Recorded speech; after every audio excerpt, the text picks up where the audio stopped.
Walang kasinungalingan, serbisyong totoo lang. Sama na sa astig na nature tripping na hatid ng Born to be Wild kasama ang Nescafe Classic.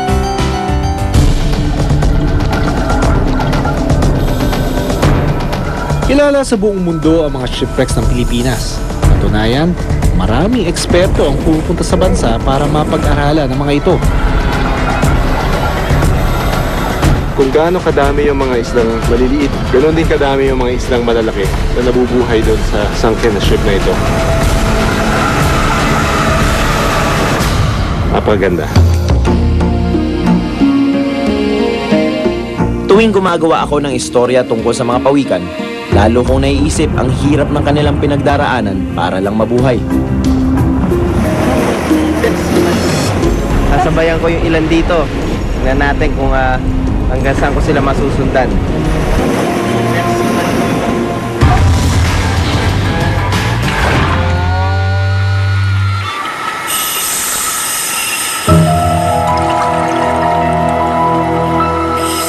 Nababalot ng dilim.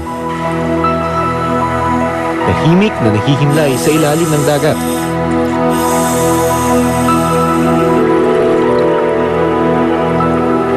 Mga bakas nooy malalaki at namamayagpag na sasakyang pandagat. Pero ngayon, may iba ng silbi ang mga ito. Ang bawat lumubog na barko o shipwreck ay may kanya-kanyang kwento. Kaya naman marami ang sumisisi para alamin ang sekreto ng mga ito. At isa ako sa tutuklas nito. Hindi biro at delikado ang wreck diving. Hindi naman daw masama sa kalikasan at sa mga divers sa mga wreck. Basta siguraduhin lang na wala nang naiwan na hazardous materials o chemicals sa mga wreck na inyong sisisirin. Hindi biro at delikado ang wreck diving dahil kadalasan sa malalalim na parte ito ng dagat matatagpuan at kailangan ng malawak na karanasan ng diver sa pagsisid. So kung papasok tayo dito, saan yung port of entry natin? Pwede sa harap, then we can go inside to the first corridor. Hindi ba nakakatakot yan? Yung pagpasok mo, medyo madilim ng konti. Pero kung nasa loob ka na, medyo comfortable ka naman kasi may mga ambient light naman. Handa na akong makita ang shipwrecks ng Zambales. Yung sisisirin natin ngayon is called the USS New York. Ayun, titignan natin several years after how nature took over.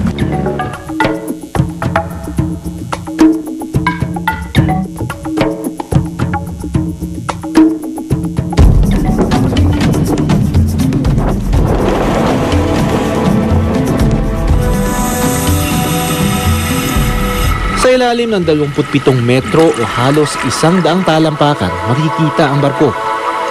Habang palalim ng palalim, kitang-kita ang paglabo ng tubig dahil sa pag-iiba ng current at ng mga dumadaang barko sa lugar. Kapansin-pansing sa ilang bahagi na sasakyang pandigmang ito ay buo pa rin tulad ng mga kanyon at hélice ng propeller. Mahigit 1,000 shipwrecks ang makikita sa buong bansa. At sa Zambales daw, makikita ang pinakamaraming bakas ng lumubog ng mga barko sa buong Asya. At kung dati-rati mga sundalong Amerikano ang tagapagbantay ng barkong ito, ngayon, iba't ibang lamang dagat na. At kahit pa matatapang na isda ay naririto rin na tila nagsisilbing tagapagbantay ng kanilang itinuturing na bahay.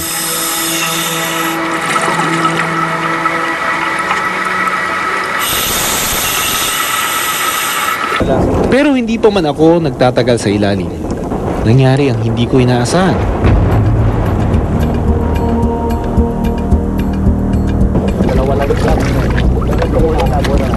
Nawala ako eh.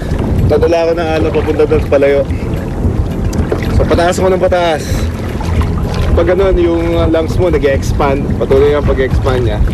That's why you have to remain calm. Yung mga ganitong dive, sa mga ganitong klaseng sitwasyon na minsan nadadala ka ng alon, kailangan you have to remain calm. Malinaw yun. Pinakita kong red snapper na ganyang kalaki, sinubukan namin habulin pero bagal siya. Gumanon ako, di ba? Tinuro ko. Tapos may mga maliliit na dilaw. Dalagang bukid. May mga dalagang bukid doon. Siguro mga isang school. Abot siguro ng mga 500 to 800 individual fish yung nandoon. Ang dami. Maganda. Pero hindi ito magiging hadlang para ipagpatuloy ko ang aming eksplorasyon ng mga shipwrecks.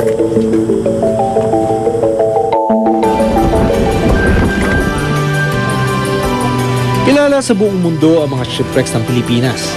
Katunayan, maraming eksperto ang pupunta sa bansa para mapag-aralan ang mga ito.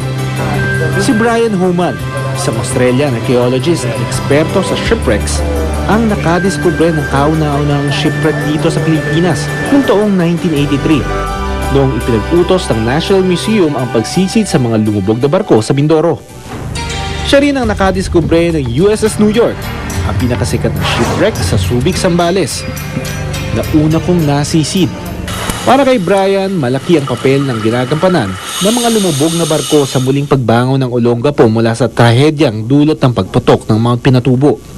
Pinagyaman nito ang ecotourism sa lugar dahil sa ganda at dami ng shipwrecks na pwedeng makita sa lugar. Okay, so, pupunta naman tayo dun sa next ship natin, yung landing ship tank. Gamit tayo ng mas mabilis na vessel para mas mabilis tayo makapunta ron. Taong 1944 nang lumubog ang barkong Landing Ship Tank o LST. Gamit ito ng US Navy noong araw para maglipat ng mga sasakyan ng militar, kasama na ang mga tangke, truck, at mas maliliit na sasakyang pandagat. Yung LST kasi magandang i-dive kasi nakasink siya patayo. So maganda yung position niya pag ina-dive. So ma-identify mo lahat kung ano yung itsura ng wreck, tapos kung paano siya lumubog. Makita mo yung damage niya kung saan yung damage. Pero may ilang dayuhang gusto lang makita ang ganda ng shipwrecks ng Pilipinas. Nakasabay namin sa pagsisid ang ilang Amerikano.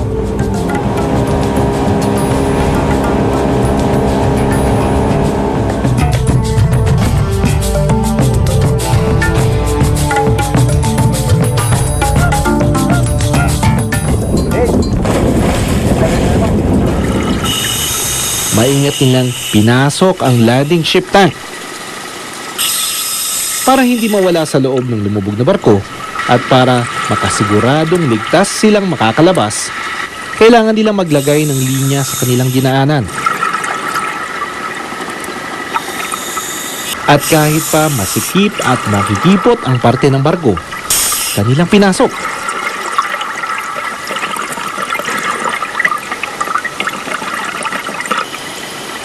Sa loob, kitang-kita ang tila isang storage room na may mesa at hagdan, ilang tubo, lumang kama, kabinet at tokador. Mga patunay kung paano nabuhay ang mga tao bago ito lumubog.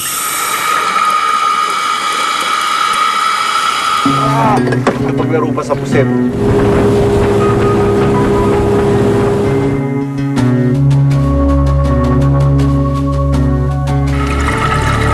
May nakita kami tong air pocket.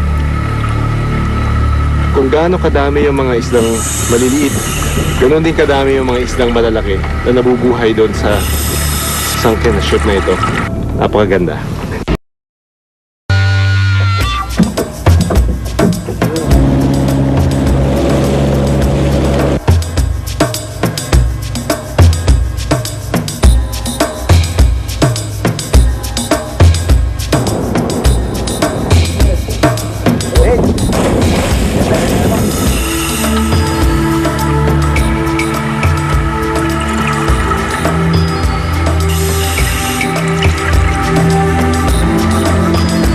Pa man kami nagtagal sa ilalim ng dagat, ito na ang aming nakita.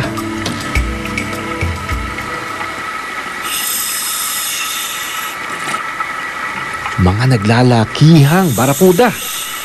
Ang dami, siguro mga 100. Madam, marami. Baka barakuda. Malalaki, oh.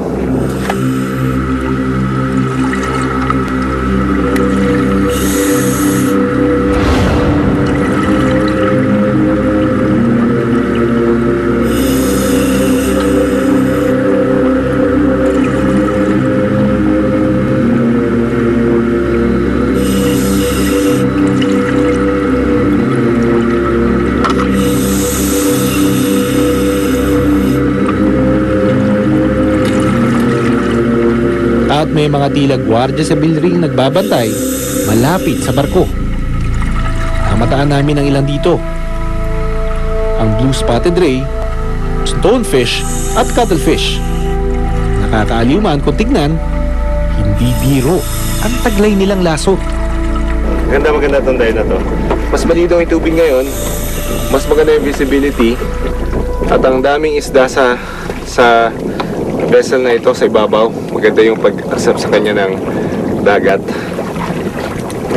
Buhay na buhay. Pero may isang shipwreck pa raw na hahamon sa aking kakayahan.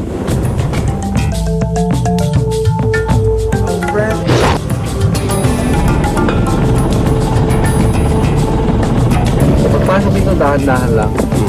Para yung mata natin makapag-adjust sa dilim. So madilim. Pagpasok mong biling, pag bigla mo pasok, madilim siya. Para ang pumasok sa kwarto na madilim. So dahan-dahan Kailangan ng flashlight.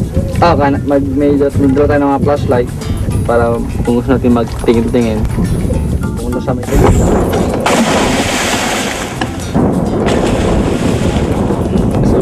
Okay, yung CCC natin ngayon is a Spanish cargo vessel na pinalubog noong Second World War II. Tignan natin kung ano na yung mga pagbabagong pwedeng makita dito.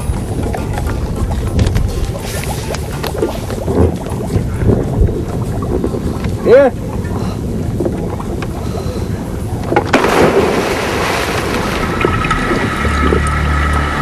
Nakaiba ang naghahalong dilim at liwanag sa loob ng barko.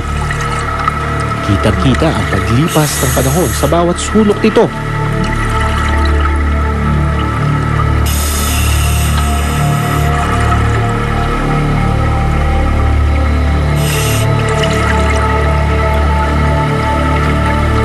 At ang nakamamangha pa dito, mayroong air pocket na naipon noong lumubog ang barko.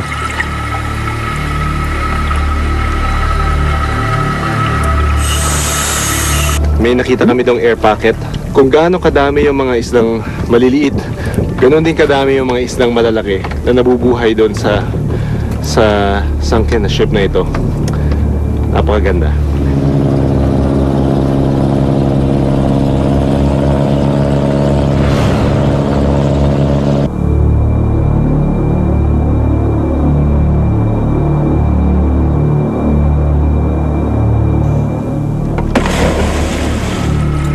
Taong 1898 nang lumubog ang barkong San Quintin, isang galleon ship o barkong pangkalakalan. Dahil gawa sa kahoy, halos wala nang natira sa galyon.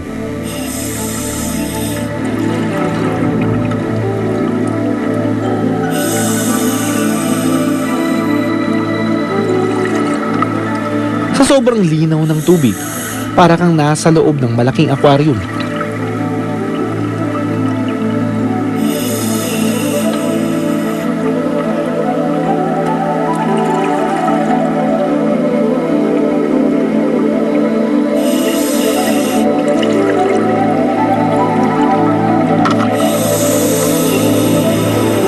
Dito, may nabubuhay pang mga endangered na giant clams na mahigpit na ipinagbabawal na kunin sa ilalim ng dagat.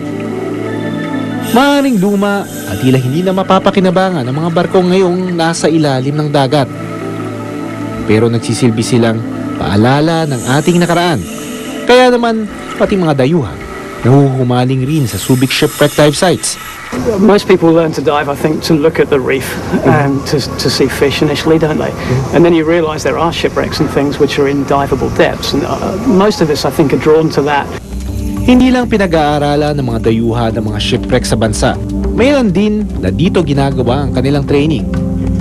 Sa katunayan, inabutan namin ang diving division ng National Museum of China na nagsasagawa ng pagsasanay dito mismo sa bansa. Layunin nito ang paghusayin ang kakayahan ng mga Chinese archaeologists sa pagsisid ng mga lumubog na barko para lalo nilang mapag-aralan ang mga ito. The focus of their trip this time is training that they can take home to China first and access and survey some of the wrecks that they know they have there. Nakakatawang isipin na marami pa rin ang humahanga sa mga ganitong barko, hindi lang dahil bahagi na sila ng kasaysayan o kaya naman ay instrumento sa pag-aaral, kung hindi dahil napakikinabangan sila ng kalikasan.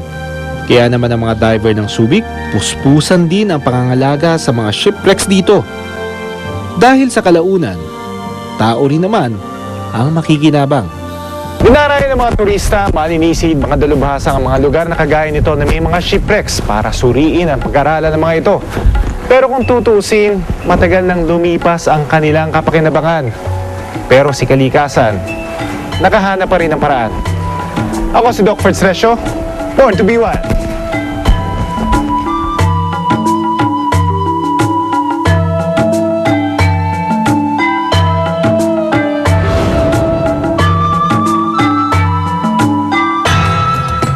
Malaki ang problema ng Hawksbill na ito.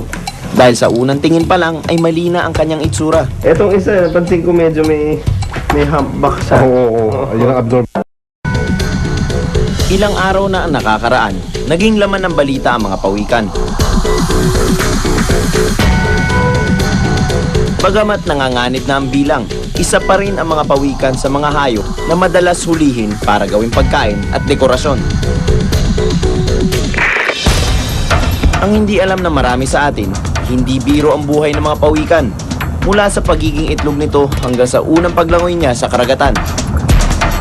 Dahil simbagal ng ating pagkakakilala sa mga pagong na ito, ang pagdagdag ng kanilang bilang sa wild.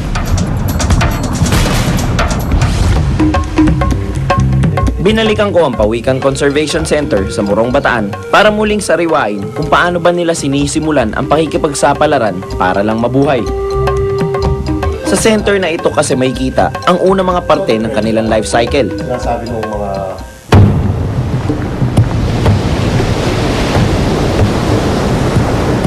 Sa mga buwan ng Oktubre hanggang unang linggo daw ng Pebrero, nangingitlog ang mga inang pawikan sa dalampasigang kung saan siya mismo ipinanganak. Maghuhukay siya sa buhangin kung saan siya mangingitlog. Alam nyo bang kaya nilang mangitlog ng hanggang 100 itlog?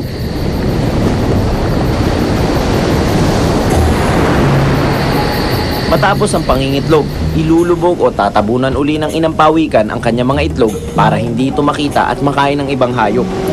Maglalagi ang mga itlog na ito ng 8 hanggang 10 linggo sa ilalim ng buhangin bilang kanilang incubator.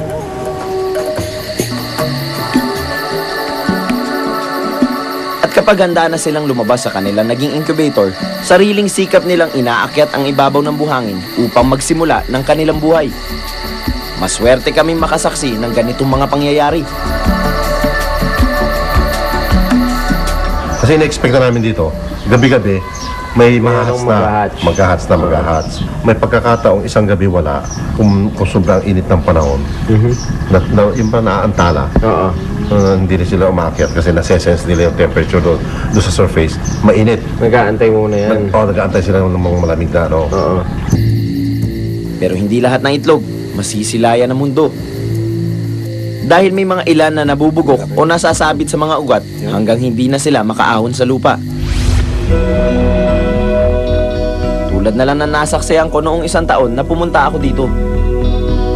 Hinang-hina dahil na rin sa ilang araw niyang pagkakatrap sa ilalim. So at least nagpapakita na siya ng signs na ng movement. Mukhang kakayanin naman niya. Kailangan lang siya bigyan ng chance. Take your time, palakas ka.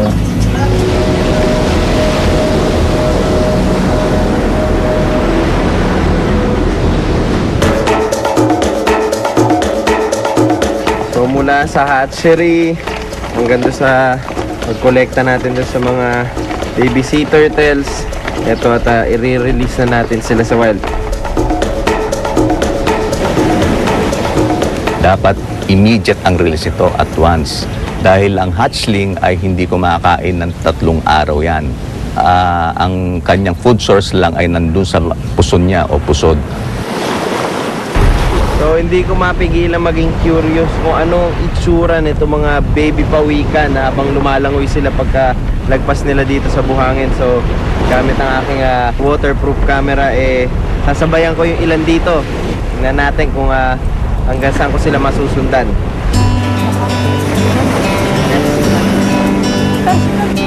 Tila sabik na sabik pa sa paglangoy ang mga baby pawikan na ito. Kitang-kita sa hampas ng kanilang mga flippers ang kaligayahang makita ang kanilang natural na tahanan. Sa malawak na karagatang ito, nilalalasapin ang susunod na parte ng kanilang buhay na tinatawag ng mga eksperto bilang the lost years, kung saan bibilang sila ng 5 hanggang 20 taon para matutunan ang mga dapat nilang matutunan para mag-survive sa dagat. Ang gagawin lang ng hatchling ay lumangoy at umabot doon sa major current para magpapaagos na lang siya. At yun ang mga tinatawag na lost year. Di alam ng mga dalubhasa kung saan papunta yung mga hatchling. Pero may ilan na tila bumabalik sa pampang dahil hindi nila kayang mabuhay sa ilalim ng dagat.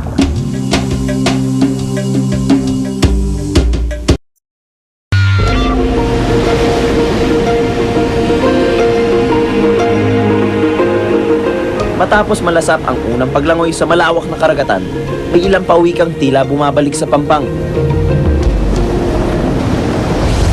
So dito sa facility, meron 3 sea turtles na inaalagaan nila. Sabi nga nila may abnormalities daw o sakit ang mga to. Ano ba mga problema nitong mga kaibigan natin pawikan dito?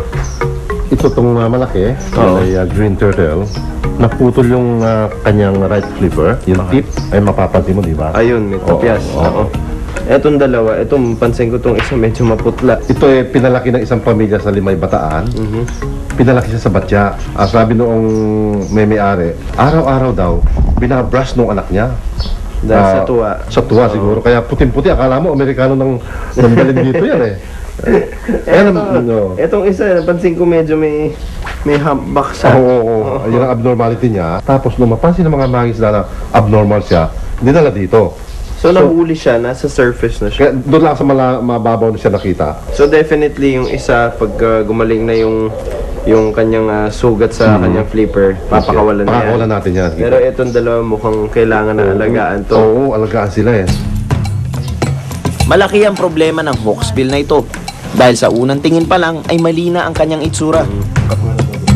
Halos katulad din ng kaso niya ang diferensya ng Olive Ridley na ito na tinurn over sa kanila ng isang pamilya dahil hindi na raw kayang alagaan. Okay. So hindi siya natutong sumisid? Oo, hindi siya natutong sumisid. Yan ang problema niya. Kung i-release natin siya sa dagat, paano siya mabubuhay? Imagine mo, paano siya mabubuhay yung lagi lang siya nakalutang? Nakakalungkot isipin na tila malabo na ang tiyansa nilang makabalik pa sa wild. Sa ngayon, ang isang malaking problema nito ay ang foreign fishers na tinatagat nila yung paghuli ng pawikan sa ating jurisdiction. Marami rin sa kanila ang nahahain sa mga mamahaling restaurant. O kaya'y nagiging dekorasyon ang iba't ibang parte ng kanilang katawan. Kayang mabuhay ng mga pagong ng hanggang 100 taon at higit pa kung malaya lang sila makakapamuhay sa ilalim ng dagat. Bibilang pa ng 20 hanggang 50 taon ang isang pawikan bago pa ito makipagtalik. Kaya ang makuna ng eksenang ito ay talaga namang 1 in a million.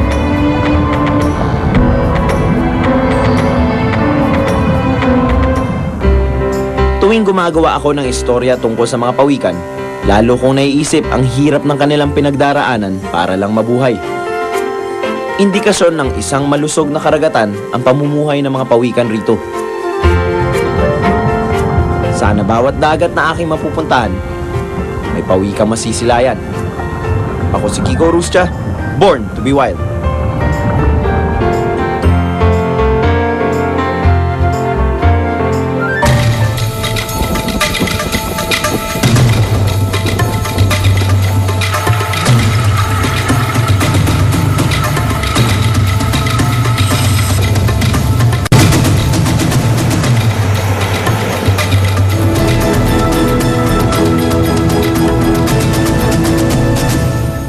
Na-enjoy mo ang real encounters in the wild sa Born to be Wild kasama ang Nescafe Classic.